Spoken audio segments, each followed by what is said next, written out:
Hi hello ಎಲ್ಲರಿಗೂ ನಮಸ್ಕಾರ ಸ್ನೇಹಿತರೆ. ಇವತ್ತಿನ ಒಂದು ವಿಡಿಯೋದಲ್ಲಿ ಸರ್ಕಾರಿ ನೌಕರರಿಗೆ ಒಂದು ಇಂಪಾರ್ಟೆಂಟ್ ಆಗಿರುವಂಥ ಒಂದು ಅಪ್ಡೇಟ್ ಬರ್ತಾ ಇರುವಂಥದ್ದು.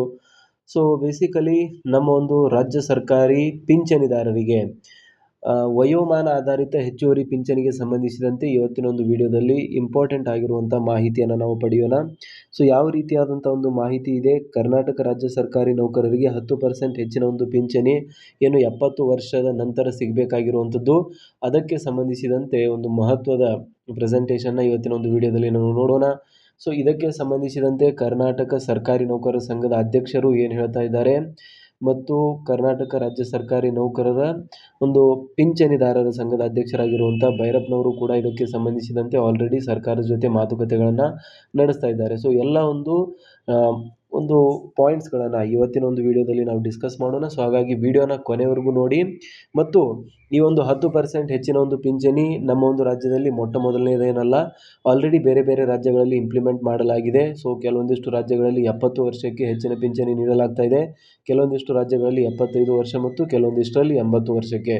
ಸೊ ಹಾಗಾದರೆ ಯಾವೆಲ್ಲ ರಾಜ್ಯಗಳಲ್ಲಿ ಇದನ್ನು ಇಂಪ್ಲಿಮೆಂಟ್ ಮಾಡಲಾಗಿದೆ ಮತ್ತು ಯಾವ ರಾಜ್ಯಗಳಲ್ಲಿ ಇನ್ನೂ ಕೂಡ ಇಂಪ್ಲಿಮೆಂಟ್ ಆಗಬೇಕಾಗಿದೆ, ಈ ಎಲ್ಲ ಒಂದು ವಿಷಯಗಳಿಗೆ ಸಂಬಂಧಿಸಿದಂತೆ ಇವತ್ತಿನ ಒಂದು ವಿಡಿಯೋದಲ್ಲಿ ಸಂಪೂರ್ಣವಾಗಿರುವಂಥ ಮಾಹಿತಿಯನ್ನು ಪಡೆಯೋಣ. ಆಲ್ರೈಟ್. ಸೊ ನೀವು ಇಲ್ಲಿ ನೋಡ್ತಾ ಇರುವಂಥದ್ದು ಬೇಸಿಕಲಿ ಒಂದು ಇಂಪಾರ್ಟೆಂಟ್ ಆಗಿರುವಂಥ ಮಾಹಿತಿ. ರಾಜ್ಯ ಸರ್ಕಾರಿ ನೌಕರರಿಗೆ ಕರ್ನಾಟಕ ರಾಜ್ಯ ಪಿಂಚಣಿದಾರರಿಗೆ ವಯೋಮಾನ ಆಧಾರಿತ ಹೆಚ್ಚುವರಿ ಪಿಂಚಣಿ ಅಂತ ಹೇಳಲಾಗ್ತಾ ಇದೆ. ಸೊ ಹಾಗಾದರೆ ಏನಿದೆ ಹೆಚ್ಚುವರಿ ಪಿಂಚಣಿಯ ಬಗ್ಗೆ ಮಾಹಿತಿ ಅಂತ ನೋಡೋದಾದರೆ, ವಯಸ್ಸಿಗನುಗುಣವಾಗಿ 10% 100% ಪಿಂಚಣಿ ಹೆಚ್ಚಳದ ಸಂಪೂರ್ಣ ಮಾಹಿತಿ ಅಥವಾ ವಿವರ. 10% ಹಿಡಿದು 100% ಇಲ್ಲಿ ಪಿಂಚಣಿಯನ್ನು ಹೆಚ್ಚಳ ಮಾಡುವಂಥ ಒಂದು ಪ್ರಕ್ರಿಯೆ ಇದೆ. ಸೊ ಅದಕ್ಕೆ ಸಂಬಂಧಿಸಿದಂತೆ ಮಾಹಿತಿ ಇಲ್ಲಿ ಬರ್ತಾ ಇರುವಂಥದ್ದು. ಸೊ ಮೊಟ್ಟ ಮೊದಲನೇದಾಗಿ ನೀವು ನೋಡೋದಾದರೆ ಹೆಚ್ಚುವರಿ ಪಿಂಚಣಿ ಅಂದರೆ ಏನು, ಯಾಕೆ ನೀಡಲಾಗುತ್ತೆ ಅಂತ ಮೊದಲು ನಾವು ತಿಳಿದುಕೊಳ್ಳೋಣ. ಸೊ ಹೆಚ್ಚುವರಿ ಪಿಂಚಣಿ ಬಂದ್ಬಿಟ್ಟು ಪಿಂಚಣಿದಾರರ ವಯಸ್ಸು ಹೆಚ್ಚಾದಂತೆ ಅವರ ವೈದ್ಯಕೀಯ ಮತ್ತು ದೈನಂದಿನ ನಿರ್ವಹಣಾ ವೆಚ್ಚಗಳು ಅಧಿಕವಾಗುತ್ತವೆ. ಇದನ್ನು ಸರಿದೂಗಿಸಲು ಸರ್ಕಾರವು ನಿರ್ದಿಷ್ಟ ವಯೋಮಾನವನ್ನು ದಾಟಿದ ನಿವೃತ್ತರಿಗೆ ಅವರ ಮೂಲ ಪಿಂಚಣಿಯ ಬೇಸಿಕ್ ಪೆನ್ಷನ್ನ ಮೇಲೆ ನೀಡುವ ಹೆಚ್ಚುವರಿ ಆರ್ಥಿಕ ನೆರವನ್ನೇ ಹೆಚ್ಚುವರಿ ಪಿಂಚಣಿ ಅಥವಾ ಅಡಿಷನಲ್ ಕ್ವಾಂಟಮ್ ಆಫ್ ಪೆನ್ಷನ್ ಅಂತ ಕರೆಯಲಾಗುತ್ತದೆ. ಸೊ ಕೆಲವೊಂದಿಷ್ಟು ಸರ್ಕಾರಿ ಪಿಂಚಣಿದಾರರು ಎಲ್ಲರಿಗೂ ಕೂಡ ಒಂದು 10 ವರ್ಷ ಅಥವಾ 15 ವರ್ಷ ಆದಮೇಲೆ ರಿಟೈರ್ಮೆಂಟ್ನ ನಂತರ ವೈದ್ಯಕೀಯ ವೆಚ್ಚ ಜಾಸ್ತಿ ಆಗುತ್ತೆ, ವೈದ್ಯಕೀಯ ಖರ್ಚುಗಳು ಜಾಸ್ತಿ ಆಗುತ್ತೆ. ಸೊ ಅದಕ್ಕೆ ಒಂದು ಕಾಂಪೆನ್ಸೇಟ್ ರೂಪದಲ್ಲಿ ಅದನ್ನು ಸರಿದೂಗಿಸುವ ನಿಟ್ಟಿನಲ್ಲಿ ಸರ್ಕಾರ ಒಂದು ಅಡಿಷನಲ್ ಕ್ವಾಂಟಮನ್ನು ನೀಡುತ್ತೆ, ಆರ್ಥಿಕ ನೆರವನ್ನು ನೀಡುತ್ತೆ. ಆ ಒಂದು ಆರ್ಥಿಕ ನೆರವನ್ನೇ ನಾವು ಹೆಚ್ಚುವರಿ ಪಿಂಚಣಿ ಅಂತ ಕರಿತೇವೆ. ಇದರ ಉದ್ದೇಶ ಮತ್ತು ಮಹತ್ವ ಏನಿದೆ ಅಂತ ನಾವು ನೋಡೋದಾದರೆ, ಸೊ ಮೊಟ್ಟ ಮೊದಲನೇದಾಗಿ ಆಬ್ವಿಯಸ್ಲಿ ಉದ್ದೇಶ ಎಲ್ಲರಿಗೂ ಕೂಡ ಆಲ್ರೆಡಿ ಗೊತ್ತಿರುವಂಥದ್ದು. ಉದ್ದೇಶ ಬಂದ್ಬಿಟ್ಟು ಸರ್ಕಾರಿ ನೌಕರರ ಒಂದು ಆರ್ಥಿಕ ಸ್ಥಿತಿಗತಿಯನ್ನು ಕಾಪಾಡಬೇಕು ಅಂತ. ಸೊ ಮೊಟ್ಟ ಮೊದಲನೇದಾಗಿ ಉದ್ದೇಶ 1ನೇ ಪಾಯಿಂಟ್ ಏನು ಹೇಳುತ್ತೆ, ಸೊ ಇಲ್ಲಿದ್ದು ನೋಡಿ, ಈ ಒಂದು 1ನೇ ಪಾಯಿಂಟ್ ಹೇಳುವಂಥದ್ದು ಹಿರಿಯ ನಾಗರಿಕರಿಗೆ ವಯಸ್ಸಾದಂತೆ ಆರ್ಥಿಕ ಬೆಂಬಲವನ್ನು ಹೆಚ್ಚಿಸುವುದು ಇದರ ಪ್ರಮುಖ ಉದ್ದೇಶವಾಗಿದೆ.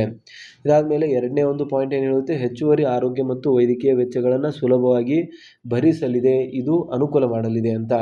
ಇದಾದಮೇಲೆ ನೆಕ್ಸ್ಟ್, ಜೀವನದ ಸಂಧ್ಯಾಕಾಲದಲ್ಲಿ ಯಾರಿಗೂ ಆರ್ಥಿಕವಾಗಿ ಹೊರೆಯಾಗದೆ ಸ್ವಾಭಿಮಾನದಿಂದ ಬದುಕಲು ಇದು ನೆರವಾಗುತ್ತದೆ.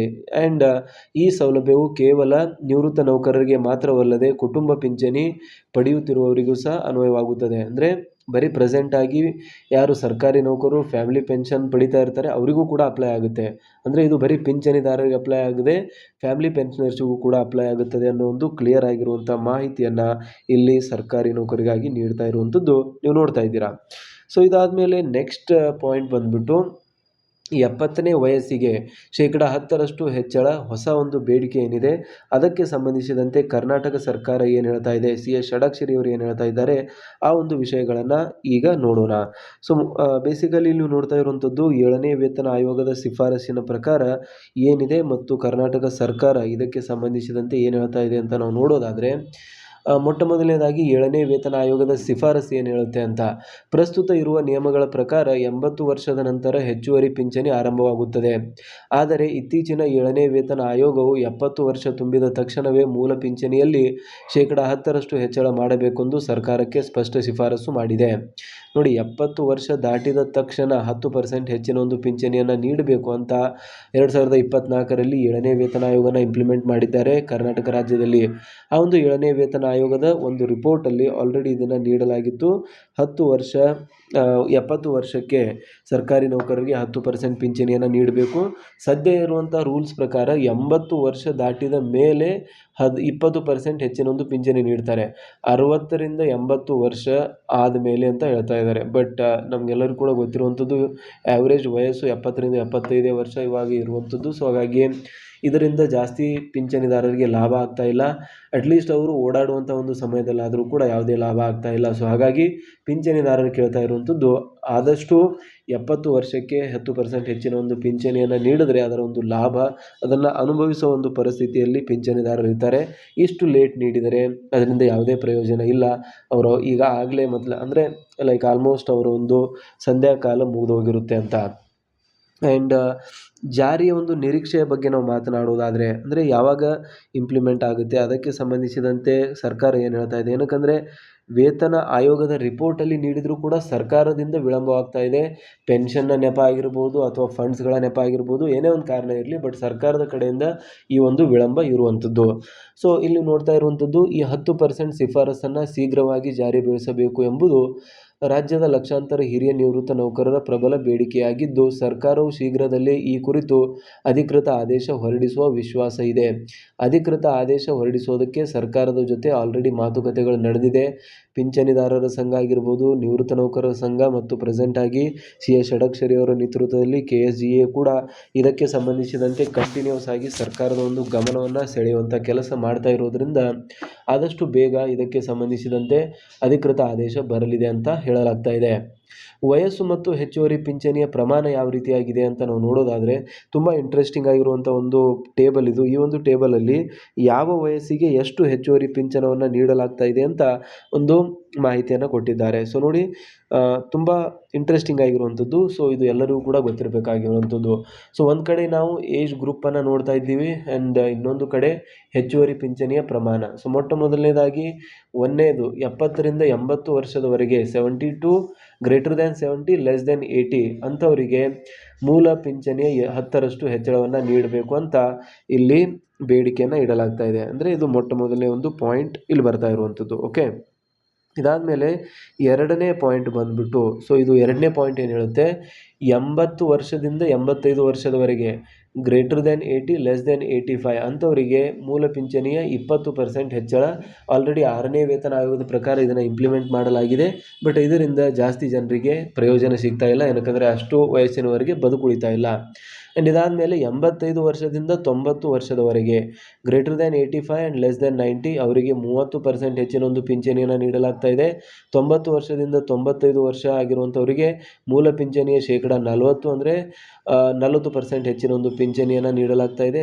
>95 <100 ಮೂಲ ಪಿಂಚಣಿಯ 50% ಹೆಚ್ಚಳ. ಮತ್ತು ಲಾಸ್ಟ್ ಒನ್ 100ಕ್ಕಿಂತ ಅಧಿಕ ವರ್ಷ ಆದಂಥವರಿಗೆ 100% ಅಂದರೆ ಡಬಲ್ ಪಿಂಚಣಿಯನ್ನು ಇಲ್ಲಿ ನೀಡಲಾಗ್ತಾ ಇರುವಂಥದ್ದು.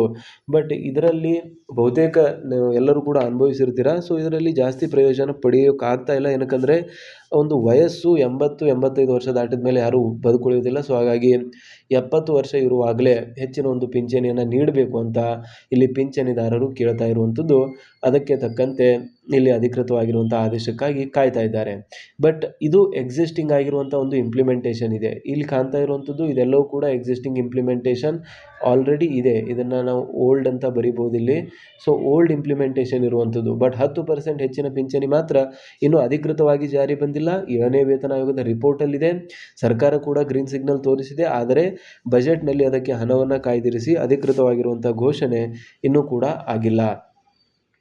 ಆ್ಯಂಡ್ ನೆಕ್ಸ್ಟ್ ಪಾಯಿಂಟಿಗೆ ನಾವು ನೋಡೋದಾದರೆ, ನೆಕ್ಸ್ಟ್ ಪಾಯಿಂಟ್ ಬಂದ್ಬಿಟ್ಟು ವಯೋಮಾನ ತಕ್ಕಂತೆ ಪಿಂಚಣಿಯ ಹೆಚ್ಚಳದ ಗ್ರಾಫ್ ಯಾವ ರೀತಿಯಾಗಿ ಹೆಚ್ಚಳ ಆಗುತ್ತೆ ಅಂತ ನೋಡಿ. ತುಂಬ ಈಸಿ ಕಂಪ್ಯಾರಿಸನ್, ಇದು ಅರ್ಥ ಆಗುವಂಥ ಒಂದು ನಿಟ್ಟಿನಲ್ಲಿ. 70ರಿಂದ 80 ವರ್ಷ ಆದರೆ ಅವರಿಗೆ 10% ಒಂದು ಹೆಚ್ಚಿನ ಒಂದು ಪಿಂಚಣಿ ಸಿಗುತ್ತೆ. 80ರಿಂದ 85 ವರ್ಷಕ್ಕೆ 20% ಸಿಗುತ್ತೆ. 85ರಿಂದ 90 ವರ್ಷಕ್ಕೆ 30% ಸಿಗುತ್ತೆ. ಮತ್ತು 90ರಿಂದ 95 ವರ್ಷಕ್ಕೆ 40%, 95ರಿಂದ 100 ವರ್ಷಕ್ಕೆ 50% ಮತ್ತು 100 ವರ್ಷಗಳ ನಂತರ ಡಬಲ್ ಸಿಗುವಂಥದ್ದು. ವಯಸ್ಸು ಹೆಚ್ಚಾದಂತೆ ಪಿಂಚಣಿ ಮೊತ್ತವು ಹಂತ ಹಂತವಾಗಿ 100ರವರೆಗೆ ಏರಿಕೆಯಾಗುವುದನ್ನು ಈ ಒಂದು ನಕ್ಷೆಯ ಮೂಲಕ ನಾವು ಸ್ಪಷ್ಟವಾಗಿ ತಿಳಿದುಕೊಳ್ಳಬಹುದಾಗಿದೆ. ಆ್ಯಂಡ್ ಶತಾಯುಷಿಗಳಿಗೆ 100% ಲಾಭ ಅಂತ ಹೇಳಲಾಗ್ತಾ ಇದೆ. ಅಂದರೆ 100 ವರ್ಷ ಕಂಪ್ಲೀಟ್ ಮಾಡಿರುವಂಥವರಿಗೆ 100% ಹೆಚ್ಚಿನ ಒಂದು ಪಿಂಚಣಿಯನ್ನು ನೀಡಲಾಗ್ತಾ ಇದೆ. ಸೊ ಮೂಲ ಪಿಂಚಣಿ ದುಪ್ಪಟ್ಟು ಅಂತ ಹೇಳ್ತಿದ್ದಾರೆ. ಹೌದು, ಪಿಂಚಣಿದಾರರು ಅಥವಾ ಕುಟುಂಬ ಪಿಂಚಣಿದಾರರು 100 ವರ್ಷ ವಯಸ್ಸನ್ನು ಪೂರೈಸಿದರೆ ಅವರಿಗೆ ಸಿಗುವ ಮೂಲ ಪಿಂಚಣಿಯು ಸಂಪೂರ್ಣವಾಗಿ ದುಪ್ಪಟ್ಟಾಗುತ್ತದೆ. ಅಂದರೆ 100ನೇ ವಯಸ್ಸಿಗೆ ಕಾಲಿಟ್ಟ ತಕ್ಷಣ ಮೂಲ ಪಿಂಚಣಿಯ 100% ಮೊತ್ತವನ್ನು ಹೆಚ್ಚುವರಿಯಾಗಿ ನೀಡಲಾಗುತ್ತದೆ. ಇದು ಹಿರಿಯರಿಗೆ ಸಿಗುವ ಅತ್ಯುನ್ನತ ಗೌರವ ಅಂತ ಹೇಳಲಾಗ್ತಾ ಇದೆ. ಸೊ ಇದು 100ರಷ್ಟು ಮೊತ್ತವನ್ನು ಹೆಚ್ಚಳ ಮಾಡಿ ನೀಡಲಾಗ್ತಾ ಇರುವಂಥದ್ದು. ಇದಾದ ಮೇಲೆ ಲೆಕ್ಕಾಚಾರವನ್ನು ಹೇಗೆ ಮಾಡಲಾಗುತ್ತದೆ ಅಂತ ನೀವು ನೋಡೋದಾದರೆ, ಸೊ ಲೆಕ್ಕಾಚಾರಕ್ಕೆ ಬೇಸಿಕಲಿ ಮೂಲ ಪಿಂಚಣಿಯ ಒಂದು ಆಧಾರವನ್ನು ಇಟ್ಟುಕೊಳ್ಳಲಾಗುತ್ತದೆ. ಸೊ ಫಸ್ಟ್ ಪಾಯಿಂಟಲ್ಲಿ ಈ ವಯೋಮಾನ ಆಧಾರಿತ ಹೆಚ್ಚಳವನ್ನು ನೌಕರರು ಪಡೆಯುತ್ತಿರುವ ಮೂಲ ಪಿಂಚಣಿಯ ಬೇಸಿಕ್ ಪೆನ್ಷನ್ ಮೊತ್ತದ ಮೇಲೆ ಮಾತ್ರ ಲೆಕ್ಕ ಹಾಕಲಾಗುತ್ತದೆ. ಅಂದರೆ ಬೇಸಿಕ್ನ ಮೇಲೆ ಮಾತ್ರ 10% ಹೆಚ್ಚುವರಿ ಪಿಂಚಣಿ ಅಥವಾ 20%. ತುಟ್ಟಿ ಭತ್ಯೆ DR ಕೂಡ ಅನ್ವಯವಾಗುವಂಥದ್ದು. ಈ ಹೆಚ್ಚುವರಿ ಪಿಂಚಣಿಯ ಮೊತ್ತಕ್ಕೂ ಸಹ ಸರ್ಕಾರ ಕಾಲಕಾಲಕ್ಕೆ ಘೋಷಿಸುವ ತುಟ್ಟಿ ಭತ್ಯೆ ಡಿಯರೆನ್ಸ್ ರಿಲೀಫ್ ಪೂರ್ಣ ಪ್ರಮಾಣದಲ್ಲಿ ಲಭ್ಯವಿರುತ್ತದೆ. ಅಂದರೆ ಈ ಒಂದು ಹೆಚ್ಚಿನ ಒಂದು ಪೆನ್ಷನ್ ಸಿಕ್ಕ ಮೇಲೆ ಬೇಸಿಕ್ ಜಾಸ್ತಿ ಆಗುತ್ತೆ. ಆ ಒಂದು ಬೇಸಿಕ್ನ ಮೇಲೆ ಕೂಡ ಈ ಒಂದು ತುಟ್ಟಿ ಭತ್ಯೆಯನ್ನು ಕ್ಯಾಲ್ಕುಲೇಟ್ ಮಾಡಲಾಗುತ್ತೆ. ಜಾರಿಯಾಗುವ ದಿನಾಂಕ ಬಂದುಬಿಟ್ಟು ಪಿಂಚಣಿದಾರರು ನಿರ್ದಿಷ್ಟ ವಯಸ್ಸನ್ನು ಪೂರೈಸಿದ, ಉದಾಹರಣೆಗೆ 80 ವರ್ಷ ತುಂಬಿದ ತಿಂಗಳ ಮೊದಲ ದಿನದಿಂದಲೇ ಈ ಹೆಚ್ಚುವರಿ ಪಿಂಚಣಿಗೆ ಅರ್ಹರಾಗಿರುತ್ತಾರೆ. ಸೊ ಇದು ತಕ್ಷಣದಿಂದ ಜಾರಿಯಾಗುವಂಥದ್ದು ಅಂತ, ಇದರಲ್ಲಿ ಯಾವುದೇ ರೀತಿಯಾದಂಥ ಡಿಲೇ ಇಲ್ಲ ಅನ್ನೋದು ಈ ಒಂದು ಪಾಯಿಂಟ್ನ ಉದ್ದೇಶ.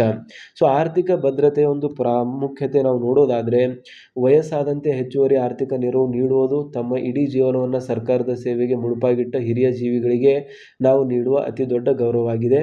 ಸೊ ಪಿಂಚಣಿದಾರರ ಒಂದು ಕಲ್ಯಾಣ ವೇದಿಕೆ ಕಡೆಯಿಂದ ಹೇಳುವಂಥದ್ದು. ಸೊ ಕುಟುಂಬ ಪಿಂಚಣಿದಾರರಿಗೂ ಕೂಡ ಇದು ಅನ್ವಯ ಆಗುತ್ತೆ ಅಂತ ಹೇಳಲಾಗ್ತಾ ಇದೆ. ಸೊ ಕುಟುಂಬ ಪಿಂಚಣಿದಾರರ ಒಂದು ಪಾಯಿಂಟ್ಸ್ಗಳನ್ನು ನಾವು ನೋಡಿದ್ರೆ, ಸೊ ಫಸ್ಟ್ ಆಫ್ ಆಲ್ ಇಲ್ಲಿ ನೀವು ನೋಡ್ತಾ ಇದ್ದೀರಾ, ಸರ್ಕಾರಿ ನೌಕರರು ನಿಧನರಾದ ಬಳಿಕ ಅವರ ಪತ್ನಿ ಅಥವಾ ಪತಿಗೆ ನೀಡಲಾಗುವ ಕುಟುಂಬ ಪಿಂಚಣಿಗೂ ಸಹ ಈ ವಯೋಮಾನ ಆಧಾರಿತ ಹೆಚ್ಚಳ ಕಡ್ಡಾಯವಾಗಿ ಅನ್ವಯಿಸುತ್ತದೆ.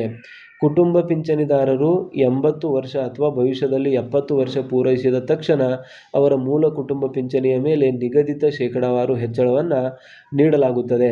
ಇದು ನಿರ್ಧನರಾದ ನೌಕರರ ಅವಲಂಬಿತರಿಗೆ ಮುಪ್ಪಿನ ಕಾಲದಲ್ಲಿ ಒಂದು ದೊಡ್ಡ ಆರ್ಥಿಕ ಆಸರೆಯಾಗಿದೆ ಅಂತಲೇ ಹೇಳ್ಬೋದಾಗಿದೆ. ಸೊ ಇದು ಕುಟುಂಬ ಪಿಂಚಣಿದಾರರಿಗೆ ಸಂಬಂಧಿಸಿದಂತೆ ಒಂದು ಮಾಹಿತಿ.